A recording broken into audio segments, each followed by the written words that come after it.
up, guys, and welcome to the channel. My name is Zach and I make videos about photography, camera gear, amateur videography, and vlogs. In today's video, I'm talking about how I, primarily a Nikon shooter, decided to pick up a different camera system to use as a small vlogging, video, and YouTube setup. Let's go back just a couple weeks to St. Louis. I stopped into a local camera store there with the intention of checking out the Nikon Z30.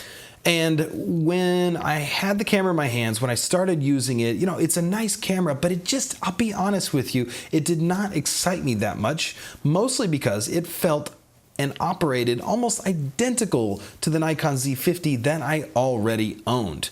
This didn't change the fact that I wanted to get a new camera for video, but it did, however, change which one that was going to be. So I checked out a couple other smaller options, and I saw something on the shelf that really intrigued me, which is this guy. This is the Sony ZVE-10. This is a small, compact, 24 megapixel APS-C camera from Sony that is primarily targeted towards folks wanting to make video content.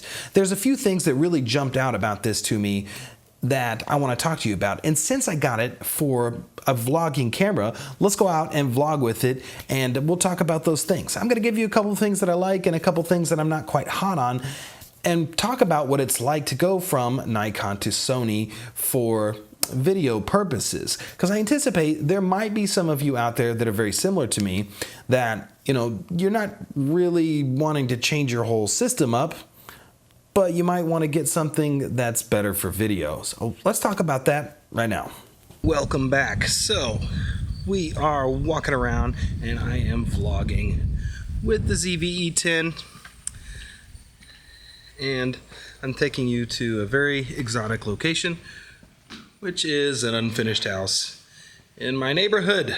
By the way, how's the audio sound on the video right now? I'm using the built-in 3-capsule mic with the little dead cat hot shoe attachment that comes in the box with it. This is what I got this camera for, right? I got it for walking around, I got it for talking, I got it for travel vlogs and travel films, and it's nice and small. Now I will point out, this camera is not as stable as it looks because I actually have it on my gimbal right now, and that is because there is no in-body image stabilization, which is kind of a bummer for a vlog-centric camera.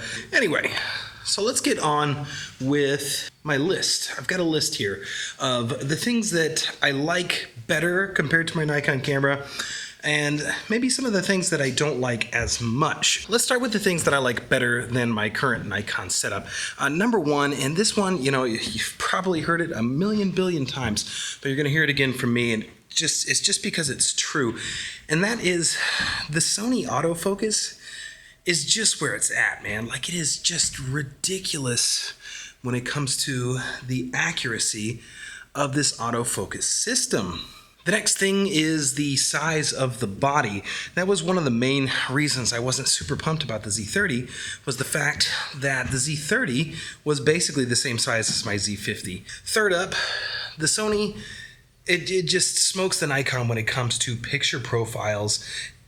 I mean, you get S-Log2, you get S-Log3, and you also get HLG, which is what I'm shooting in right now. This helps you get better dynamic range in video. Next up is the reason that I actually bought this camera in the first place. The Sony crop sensor cameras have a way bigger lens selection than the Nikon cameras. There's a wasp buzzing around me, so if I freak out, that's what I'm doing.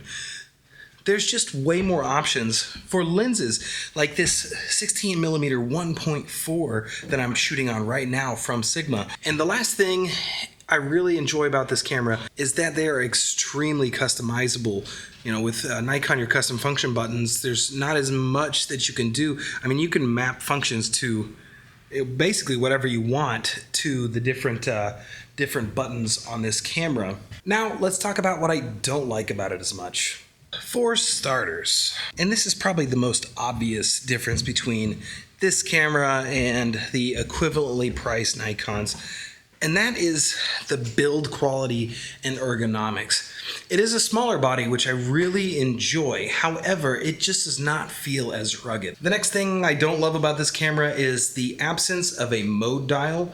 So you can switch between photo and video and slow motion by clicking the S and Q button on the top of this, but it's just not as intuitive and easy and customizable as what you get with the Nikon with the mode dials and the user presets, which are awesome. Next up, and this one you've probably heard before, the menu system for this camera is atrocious. Just straight up crazy. It's confusing. There's so many options. The layout for it is not great.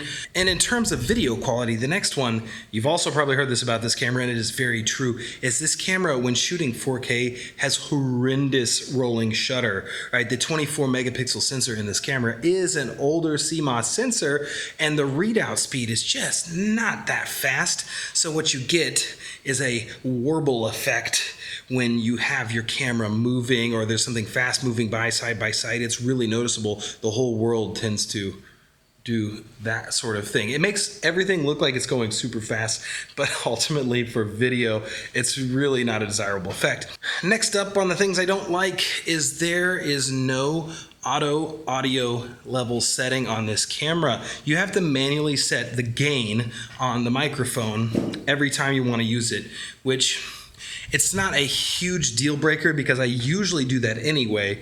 But if you're walking around running and gunning, having a nice auto level is invaluable. Like, it's very nice, and it makes everything just a little bit easier. And last up, and this is something that you've also probably heard. You probably heard all these points because a lot of people have made them, but I just want to reinforce them, especially coming over from the Nikon world. The touch screen on this camera is all but useless. You can't use it to select things in the menu. You can't scroll. Like, it's basically just for selecting your autofocus point, which I don't find that I have to do very often with this camera because the autofocus is so intuitive and usually knows what I want to grab. There's a couple things that I'm indifferent about, and Sony actually made a pretty big point to market these particular features, and that is going to be the S&Q mode. I mean, it's a one button click to get to your slow motion, which is nice if you're in the auto modes, I guess, but I almost prefer the mode dial of the Nikon system to where I can just go to user preset and get that slow motion video. And the next thing is the product showcase mode. I never really had an issue with my Z50 with that, you know, being able to hold something in front of the camera, take it away, and then it gets my face.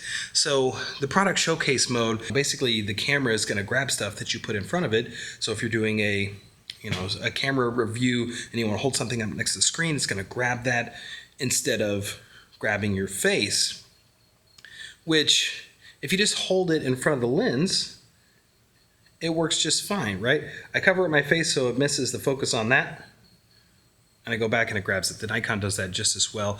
I found in testing that product showcase mode, though, sometimes it was grabbing my hand because it was a little close. I talk with my hands, right?